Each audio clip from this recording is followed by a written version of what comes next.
সুপ্রিয় দর্শক কেমন আছেন? চলে আসলাম এইমাত্র পাওয়া আগামীকাল খুবই গুরুত্বপূর্ণ ঘূর্ণিঝড়, ঝড় বৃষ্টি, শিলাবৃষ্টি, কালবৈশাখী ঝড় এবং আবহাওয়ার খবর নিয়ে দর্শক আজকে ভিডিওতে জানিয়ে দেবো আগামীকাল 24 ঘন্টায় কেমন থাকার সম্ভাবনা রয়েছে বাংলাদেশে 8টি বিভাগে 64 জেলা আবহাওয়া পরিস্থিতি এবং আরও জানিয়ে দেবো পশ্চিমবঙ্গে কোথাও কোনো বৃষ্টিপাতের সম্ভাবনা আছে কি না।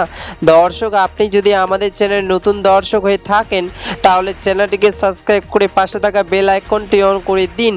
তো চলুন এবার জেনে নিই এক নজরে। দর্শক, ইতিমধ্যে গত 24 ঘন্টায় আবহাওয়াবিদ বাংলাদেশের সর্বনিম্ন তাপমাত্রা রেকর্ড করেছেন ঢাকা বিভাগে 35 থেকে 36 ডিগ্রি সেলসিয়াস এবং আবহাওয়াবিদ আরও জানিয়েছেন ইতিমধ্যে খুলনা, যশোর, বগুড়া, টাঙ্গাইল, ঢাকা, গাজীপুর, ফরিদপুর, সিলেট, হবিগঞ্জ, ময়মনসিংহ, চট্টগ্রাম, ফেনী, কক্সবাজার, টেকনাফ জেলায় আকাশ মেঘলা এবং আগামী কয়েকদিন মেঘলা আকাশ থাকার সম্ভাবনা রয়েছে এবং পশ্চিমবঙ্গে আবহাওয়া অধিদপ্তর সর্বনিম্ন তাপমাত্রা রেকর্ড করেছেন কলকাতা 34 থেকে 35 ডিগ্রি সেলসিয়াস এবং পশ্চিমবঙ্গে কলকাতা, বীরভূম, বাঁকুড়া, পুরুলিয়া, আসানসোল, হলদিয়া, আরামবাগ, বর্ধমান কয়েকদিন মেঘলা আকাশ থাকার সম্ভাবনা রয়েছে।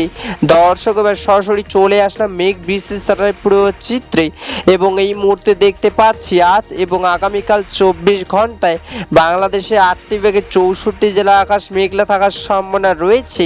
আপাতত 24 ঘন্টায় বাংলাদেশের রাজশাহী, পাবনা, খুলনা, যশোর, বরিশাল, ঢাকা, ফরিদপুর, ময়মনসিংহ, গাজীপুর, টাঙ্গাইল, সিলেট, চট্টগ্রাম, কক্সবাজার, ফেনী হালকা বৃষ্টি পড়ার সম্ভাবনা রয়েছে এবং পশ্চিমবঙ্গে মুর্শিদাবাদ, বোলপুর, আসানসোল, খড়গপুর, বাঁকুড়া, কলকাতা, হলদিয়া হালকা বৃষ্টি পড়ার সম্ভাবনা রয়েছে।